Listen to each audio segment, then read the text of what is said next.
आदाब दो रुख में आपका इस्तकबाल करते हैं। मैं हूं आपके साथ सना वारिस। आरजेडी सुप्रीमो लालू प्रसाद यादव और उनके खानदान से जुड़े तकरीबन 17 मकामात पर सीबीआई ने छापेमारी कार्रवाई अंजाम दी।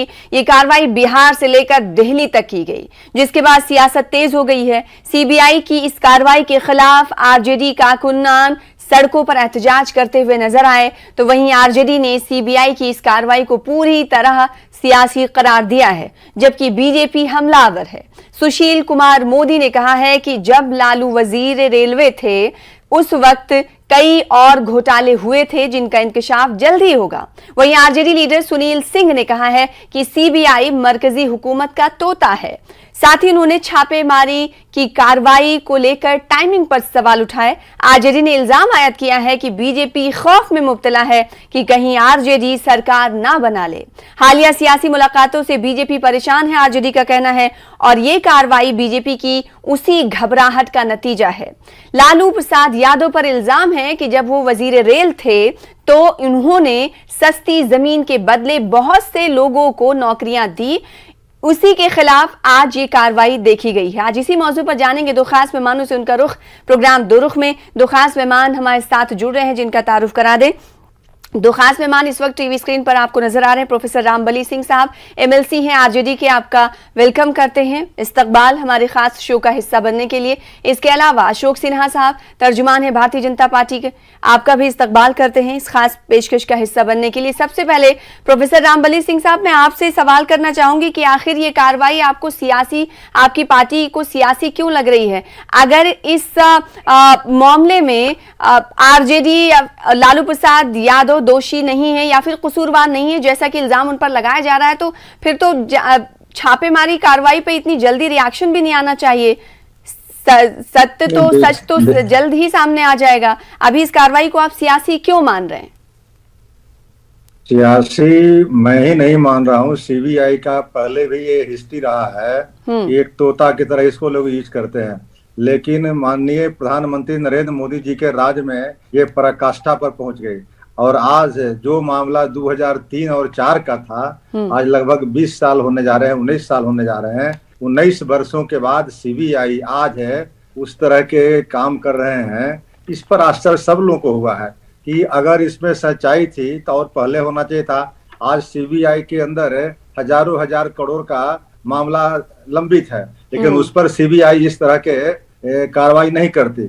लेकिन लालू यादव के पॉलिटिकल कारणों से बिहार में चूंकि नीतीश कुमार जी और हमारे नेता तेजस्वी प्रसाद यादव की मुलाकात हुई थी, यह नजदीकियां बीजेपी को रास नहीं आ रही है। इसलिए राजनीतिक कारणों से लालू यादव को परेशान करने के लिए, और एक तरह से कहा जाए कि नीतीश कुमार को यह धमकी देने के लिए कि अगला निशाना आप हो गए, इस तरह के राजनीतिक प्रेरित होकर के सीबीआई ने यह कर्म किया है। अशोक सिन्हा साहब, टाइमिंग पर सवाल उठा रही है आरजेडी, और साथ ही साथ आप एक तीर से दो निशाने साध रहे हैं। ये इल्जाम है आरजेडी का कि एक तो आप सियासी कद को छोटा करना चाहते हैं और नीतीश कुमार पर दबाव बनाना चाहते हैं, और निशाना लालू प्रसाद के जरिए उन पर आप साध रहे हैं। साथ ही टाइमिंग पर भी सवाल है। अगर ये मामला इतना ही बड़ा था तो इतने दिनों से आप लोग क्यों नहीं कर रहे थे कार्रवाई, या फिर सीबीआई इस तरह की कार्रवाई क्यों नहीं कर रही थी? और सबसे अहम बात यह कि सीबीआई इंडिपेंडेंट इदारा है और इसको इशारे पर काम करवाने का इल्जाम भारतीय जनता पार्टी पर लग रहा है। इतना मैकियावेलियन इंटरप्रिटेशन किसी एक घटना का, वो एक ऐसा घटना जिसमें एक आदमी का हैबिचुअल ऑफेंडर का हिस्ट्री है, और जैसा कि हमारे आरजेडी के बंधुओं ने क्लेम किया कि ये नीतीश कुमार और तेजस्वी यादव के बीच की नजदीकियां बढ़ गई, तो ये घटना क्या चीज है? अगर वो मिलना चाहेंगे तो ये घटना रोक देगा। और फिर सीबीआई इंडिपेंडेंट एक संस्था है। देखिए, सीबीआई का पक्ष लेने की और विरोध करने की बात नहीं है, क्योंकि डायरेक्ट हम लोगों ने आरोप लगाया, इसलिए हम लोग बोल रहे हैं कि उसके पास जो भी मुद्दे आते हैं उसको जांच के पूरी तरह से इंटरप्रेट करके और तब वो अपना फंक्शन करता है जैसा कॉन्स्टिट्यूशनली बाइंड है। अब ये क्या इंटरप्रिटेशन है कि हमारे नेता को किसी भी तरह का भ्रष्टाचार में लिप्त होने का अधिकार है क्योंकि हम समाजवादी हैं। अगर कोई पकड़े, अगर कोई किसी तरह का रुकावट डाले तो वो सियासत कर रहा है। अरे भाई, अगर आप पाक साफ हैं तो आपके लिए कानून है, कोर्ट है, भारत का संविधान है, आप बरी हो जाएंगे। फिर इतना इस बात का हल्ला क्यों मचाना? और दूसरी बात टाइमिंग की, किस बात की टाइमिंग? हमको तो ये पता ही नहीं चल रहा है। और भाजपा डर गई। भाजपा जिसे 18 स्टेट में जिसके मुख्यमंत्री हैं, जिसके स्टेट हैं, और वो एक रीजनल पार्टी से डर गई। सना, ये बात किसी भी सेंसिबल आदमी को डाइजेस्ट नहीं करती। नहीं तो ये तो कह रहे हैं ना कि नीतीश कुमार के साथ तो आप वहां सरकार में हैं, तो और अभी हालिया जो मुलाकातें हैं वो काफी चर्चा में रही हैं कि कहीं इसके पीछे ये वजह तो नहीं है कि नीतीश कुमार के कद को आप छोटा भी करना चाहते हैं और एक तरफ से उनके ऊपर दबाव बनाने का भी ये एक हरबा समझा जा सकता है, जैसा कि आरजेडी कह रही थी।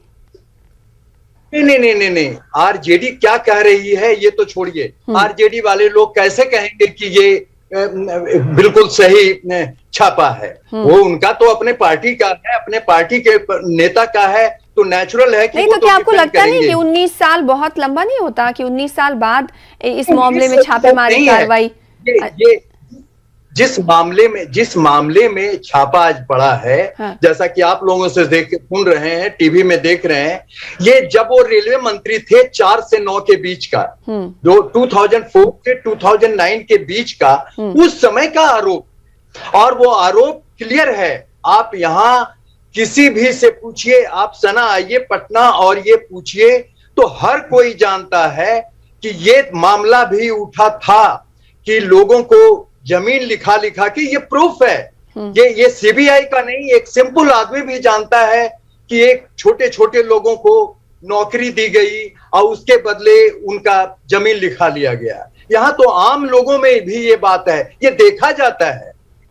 प्रोफेसर रामबली सिंह साहब, इसमें आरोप इसमें कह रहे इल्जाम की कोई बात ही नहीं है। ये तो सभी बिहार के लोगों को पता है, जो आम लोग हैं उन्हें भी मालूम है कि ऐसा हुआ था। देखिए, हमारे बड़े भाई अशोक बाबू भाजपा के नेता अभी जो चर्चा कर रहे थे कि सीबीआई की छापा और रेड की बात कर रहे थे, मैं इसे छापा और रेड नहीं मान करके इसे महज एक प्रोपेगेंडा मानता हूँ।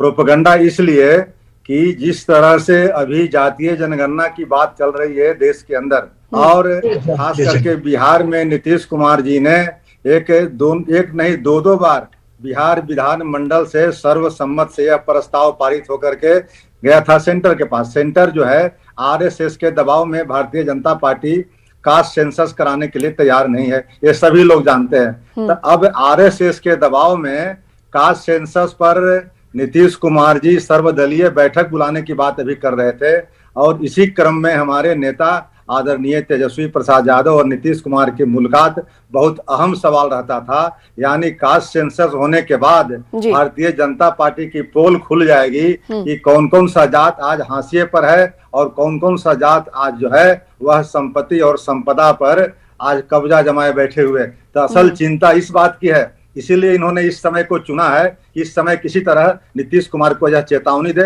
नीतीश कुमार के अंदर यह भय पैदा करे कि नीतीश कुमार जातीय जनगणना कराने से चूक जाए। लेकिन बात ऐसी नहीं है। हमारे नेता लालू प्रसाद यादव जी या तेजस्वी जी इस तरह के गिद्दड़ भभकी से डरने वाले नहीं है, और नीतीश कुमार जी से भी यही अपेक्षा रहते हैं कि जो इन्होंने विधानमंडल से पास कराया है, प्रधानमंत्री के पास डेलीगेशन लेके गए थे, उस पर अडिग रहे। और ये प्रधानमंत्री और सीबीआई, लेकिन प्रोफेसर रामबली साहब, इन दिनों गुज़िश्ता का 1-2 महीनों पर नजर डालें तो नीतीश कुमार से कुर्बत की जो बहस है, जो चर्चे हैं आरजेडी की, वो सबकी जबान पर है। और अभी आप भी इससे पहले डिबेट्स में ये देखने को मिलता था कि हमलावर नजर आती थी आरजेडी जेडीयू पर। अभी तो क्या ये कुर्बत ज्यादा हो रही है? क्या इसके माने ये लगाए जाए, समझे जाए? एक इशू की बात मैं कर रहा हूँ। जातीय जनगणना एक इशू है, इस पर अगर जनता दल ही भी सहमत है और मैं भी सहमत हूँ, यहाँ तक कि भाजपा भी सहमत है। लेकिन भाजपा के 2 रोल है।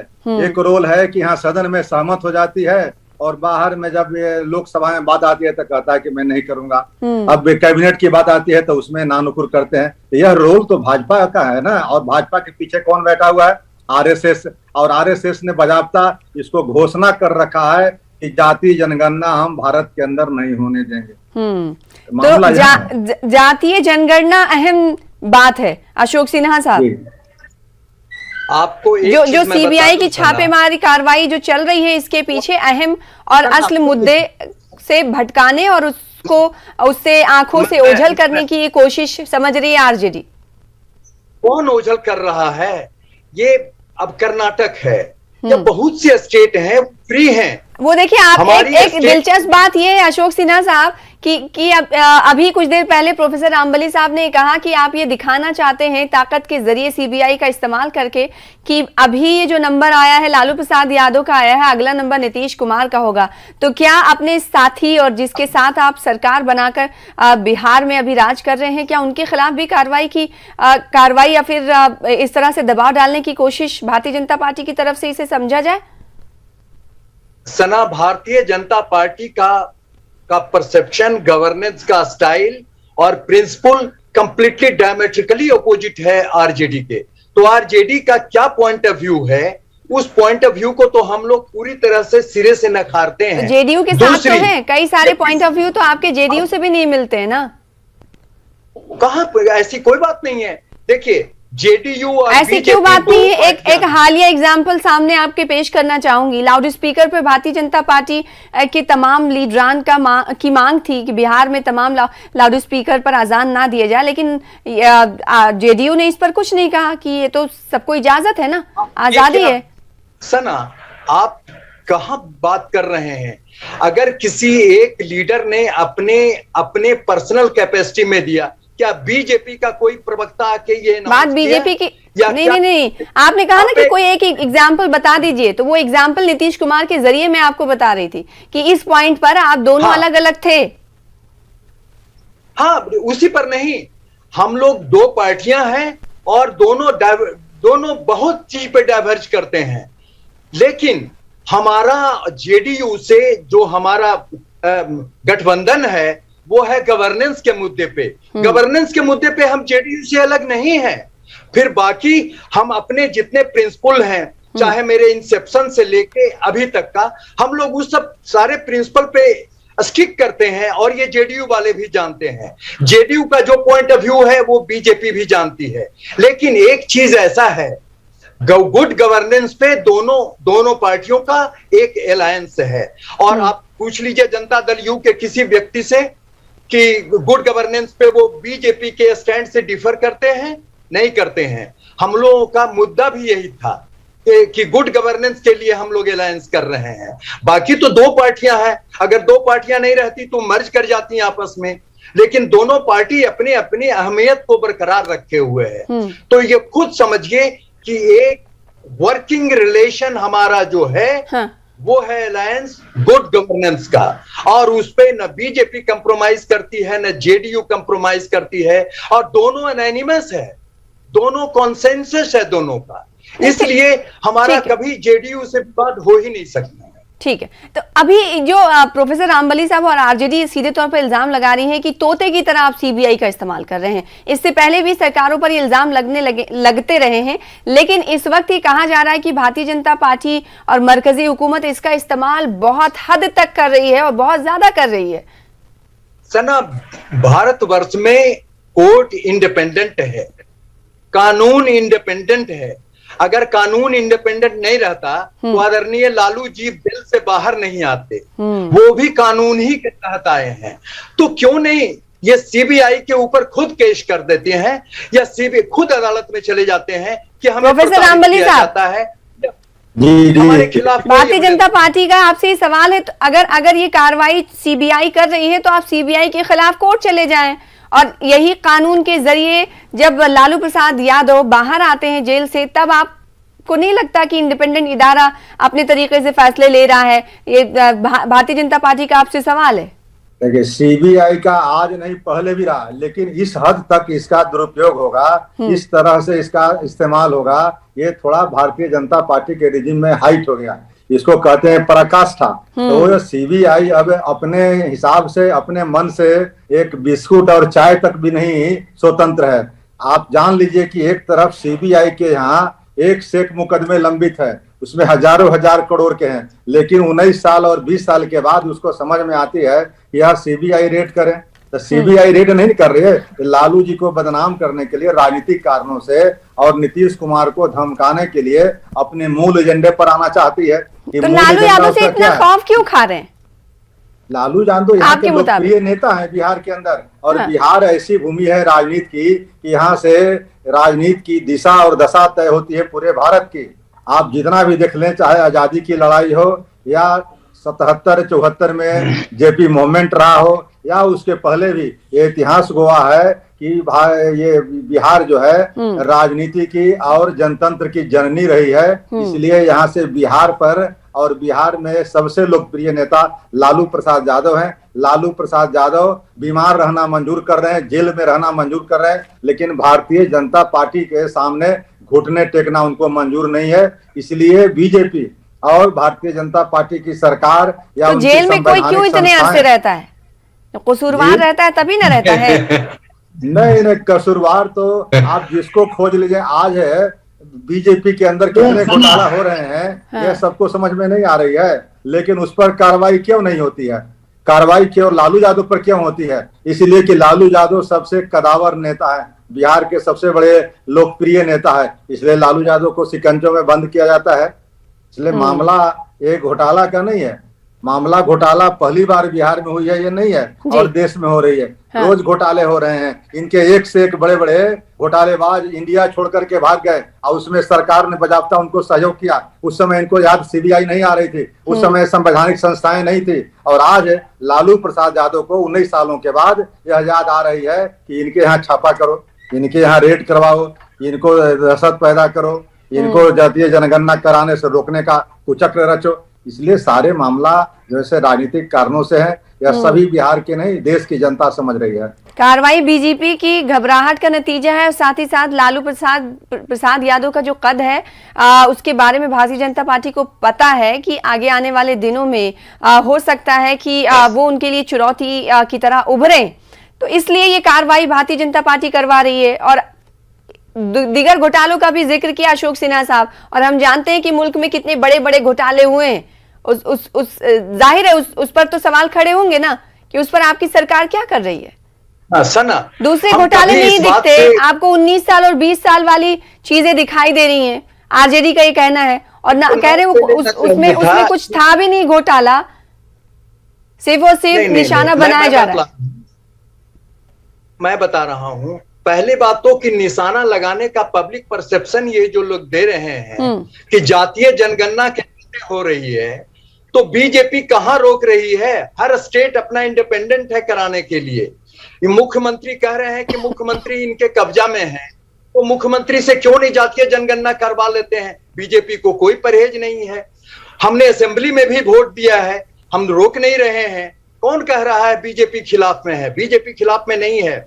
और इनसे पूछिए, आरजेडी के प्रवक्ता से पूछिए कि जिस जातीय जनगणना की ये बात कह रहे हैं, तो इसमें खास जात को छोड़कर ये छोटे छोटे कितने जातियों को ये प्रतिनिधित्व देते हैं इलेक्शन में, टिकट काट में, इलेक्शन में नहीं देते हैं। और अगर कोई देती है तो वो बीजेपी ही देती है। वेलफेयरिज्म की राजनीति जब बीजेपी करती है तो उसमें न कोई रिलीजन देखा जाता है और न कास्ट देखा जाता है। वो जो गरीबी रेखा से नीचे है उन लोगों, सारे लोगों को, चाहे किसी भी बिरादरी का हो, किसी भी कौम का हो, सबको दिया जाता है। जब भारतीय जनता पार्टी जातीय जनगणना के विरोध में और मुखालिफत में नहीं है, तो कई बार मुलाकातें हुई, उसके बाद तो हो जाना चाहिए था ना, उसकी शुरुआत हो जानी चाहिए थी। तब क्यों कहा गया कि अभी मुमकिन नहीं है? नहीं, कौन कह रहा है? भारतीय जनता पार्टी ने कहा कि अभी मुमकिन नहीं है जातीय जनगणना।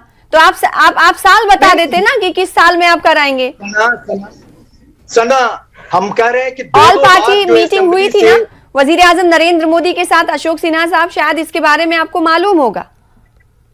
मीटिंग के बाद क्या निकला? नहीं, बीजेपी के बाद तो उसमें गृह मंत्री ने कह दिया कि हम पूरे कंट्री लेवल पे नहीं करवा सकते हैं जातीय जनगणना। उन्होंने क्लियर कर दिया। तो सवाल है कि स्टेट लेकिन फ्री है। अगर स्टेट चाहे, कर्नाटक ने करवा लिया अपना, तो क्यों नहीं ये करवा लेते? ठीक है प्रोफेसर रामबली साहब, भारतीय जनता पार्टी के हम विरोध में है ही नहीं जातीय जनगणना के। आप लोग मुलाकात करने भी पीएम मोदी से पहुंचे थे, फिर उसके बाद ये कहा गया था तो कि अभी इतनी जल्दी नहीं हो सकता और स्टेट वाइज करा सकते हैं, तो आप लोग क्यों नहीं करा सकते? भारतीय जनता पार्टी कह रही है कि अगर ये मुद्दा है, इसके पीछे छापामार कार्रवाई जो करवाई जा रही है, आप जैसे बता रहे थे। यही तो भारतीय जनता पार्टी का डबल रोल है। एक तरफ सदन में आप समर्थन करते हैं कि जातीय जनगणना हो, एक तरफ प्राइम मिनिस्टर के यहाँ डेलीगेशन में जाते हैं भारतीय जनता पार्टी के प्रतिनिधि, और दूसरे तरफ है जब जातीय जनगणना की बात आती है तो इनके बड़े बड़े नेता का बयान आना शुरू हो जाता है। आज कैबिनेट में बहुमत में कौन है? भारतीय जनता पार्टी की जनता दल ही। भारतीय जनता पार्टी अगर सहमत नहीं रहेगी तो नीतीश कुमार जी किस हिम्मत से इसको कैबिनेट से पास कराएंगे? इसलिए भारतीय जनता पार्टी की जातीय जनगणना पर डबल रोल है। और भारतीय जनता पार्टी की क्या, भारतीय जनता पार्टी की जो शीर्ष नेता है या जो जहां से भारतीय जनता पार्टी की उत्पत्ति हुई है, आरएसएस ने जातीय जनगणना पर कई दफा इसका विरोध कर चुका है और ये आरएसएस ने कहा है कि हम जातीय जनगणना नहीं होने देंगे।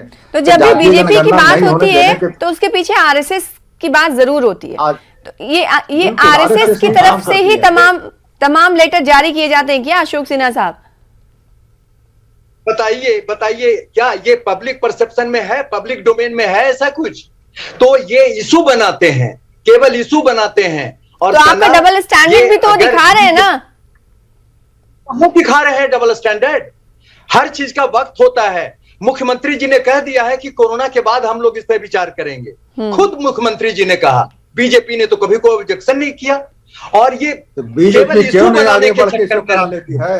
बीजेपी अगर तैयार है तो बीजेपी एक प्रस्ताव लाती है, सेंटर में सरकार में है और बिहार में भी सरकार। जब विरोध में नहीं है तो सपोर्ट में आगे आइए। ये अहम सवाल तो उठा रहे प्रोफेसर रामबली साहब। अशोक साहब, तो ये तो आप लोग गुमराह कर रहे हैं ना लोगों को। कैसे आप कह रहे हैं कि हम तो विरोध में नहीं है, लेकिन हाथ पर हाथ भरे बैठे हुए हैं। अगर आपकी भी मांग यही है तो फिर आगे बढ़िए। इसके पीछे तो लोग यही समझेंगे ना कि आप चाहते नहीं है, सिर्फ दिखाते कुछ और है और मन में कुछ और। 2011 में भी हुआ था, 2011 में भी बात आई थी, तो क्यों नहीं मनमोहन सिंह जी से इन्होंने करवा लिया? बहरहाल मुद्दे से हम भटक रहे हैं।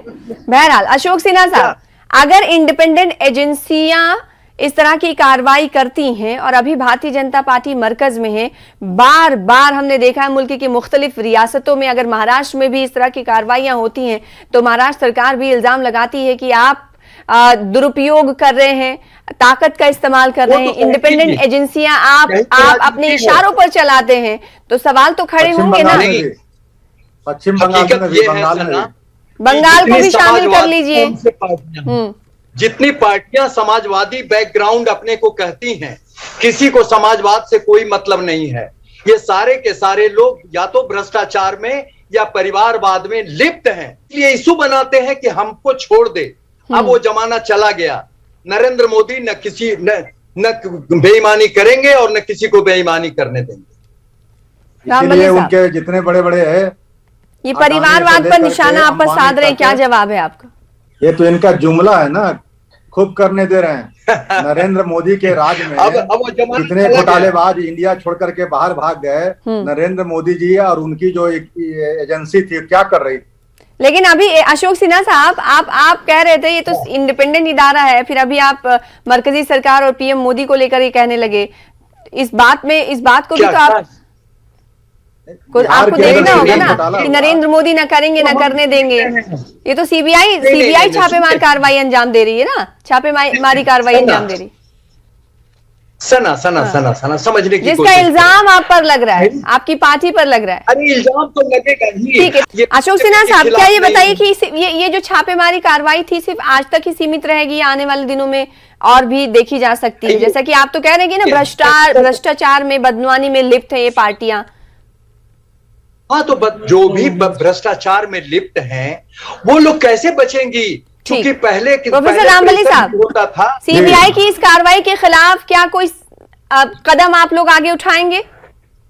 हाँ, ये हमारी पार्टी इस पर आज विचार करेगी और जनतंत्र में जो आंदोलन के रास्ते हो सकते हैं, कानून के रास्ते हो सकते हैं, उन सारे बातों पर विचार करके कुछ ठोस निर्णय लेंगे। क्योंकि भारतीय जनता पार्टी अपने इन एजेंसियों का दुरुपयोग करके हर स्टेट में इस तरह का प्रोपेगेंडा फैला रही है, इस तरह के दहशत पैदा कर रही है, जिससे जनतंत्र आज खतरे में महसूस कर रहा है। ठीक है, तो आरजेडी का ये मानना है कि इस तरह की कोशिशों से वो कमजोर तो नहीं होंगे, लेकिन आगे की रणनीति पर चर्चा जरूर होगी कि इस हवाले से जो छापेमारी कार्रवाई सीबीआई की तरफ से अंजाम दी गई है उसके खिलाफ वो क्या इकदाम उठाते हैं। बहुत शुक्रिया हमारे साथ आप दोनों का जुड़ने के लिए, अपना अपना मौक़िफ़ रखने के लिए। फिलहाल इसी के साथ मुझे दीजिए इजाजत, कल फिर हाजिर होंगे बड़े मुद्दे के साथ। तब तक देखते रहिए न्यूज़ 18 उर्दू। आदाब।